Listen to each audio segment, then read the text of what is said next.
Einstein نے کہا کہ اگر اسپیس ٹائم میں کوئی بھی چیز موجود نہیں ہوگی تو یہ ایک فلیٹ اسپیس ہوگی، یعنی ایک ہموار سطح ہوگی۔ لیکن اب اس میں ایک پلینٹ کو میں موو کرواؤں تو وہ ایک سیدھے راستے میں ہی موو کرے گی، یعنی ایک سیدھے راستے میں ہی یہ رول کر کے جائے گی۔ لیکن اگر میں اس میں ایک سٹار رکھ دوں تو سٹار کے آنے کی وجہ سے اسپیس ٹائم جو ہے وہ بینڈ ہو جائے گا، اس میں ایک ایکسٹرا ڈائمینشن آ جائے گی جو ہمیں نظر نہیں آئے گی۔ لیکن جب اب میں ایک پلینٹ کو اس کے ارد گرد موو کرواؤں تو یہ کنٹینیوسلی اس کے ارد گرد ہی گھومے گا۔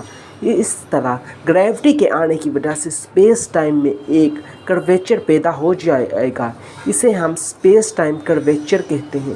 اسپیس ٹائم میں ایک گڑھا جو ہے وہی گریوٹی ہے۔